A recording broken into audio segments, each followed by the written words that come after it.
Hello, my name's Heather and I'm here today to talk about some good examples of content marketing that I've discovered. So firstly, let's talk about blogging. Well, I've chosen the US-based company Tenon Tours. So why were they good? Well, what I liked about these was the diversity of the subjects of the blogs that they'd written.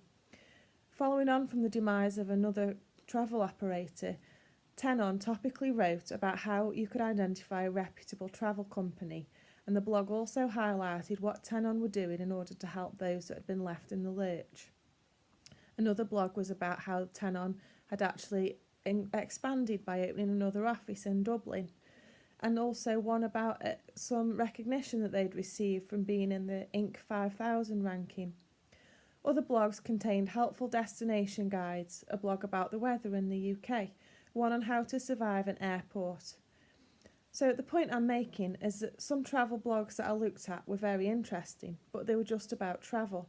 What I think was really good about Tenon's blog site is that you feel that you know more about the company itself too, and that builds trust. So next, for the video section, I decided that I really liked the video that was created by the Scottish Tourism Board. I liked how it was so easy to find right there on the landing page of the website, with the emotive tagline, "Scotland is now," a theme which was carried through the narration of the video. The actual content was extremely varied, lots of brief, powerful clips edited together which portrayed both the landscape and the people of Scotland, and it had a very positive message. I also looked at the Center Parcs video, which was good, but not quite as powerful, and it was also buried in a different section of the website, so it was quite difficult to find. I feel that the video would be better placed on their landing page. Thirdly, newsletters. I looked at the Lonely Planet travel newsletter subscription and was really impressed. As a travel writing company, it was a bold move to almost give away for free some of their work, but that does offer consumers a free trial.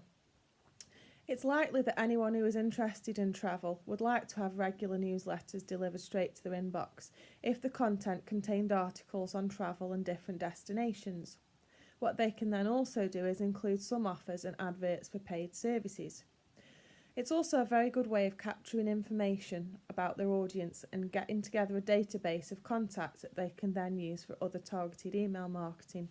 Some newsletters can get quite boring and monotonous if they're merely a list of things that they've got for sale, and more often than not be deleted and not be read.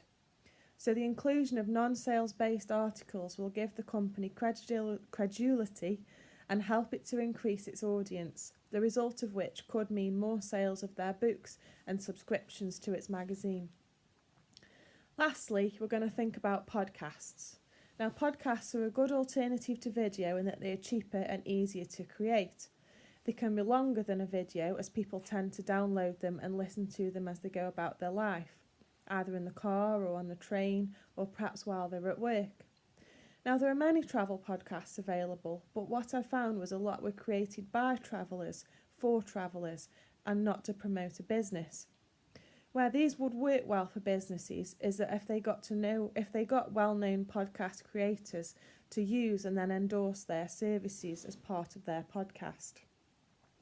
I did manage to find a podcast that was dedicated purely to one tourism business, and that was the one that's done by Walt Disney World Radio.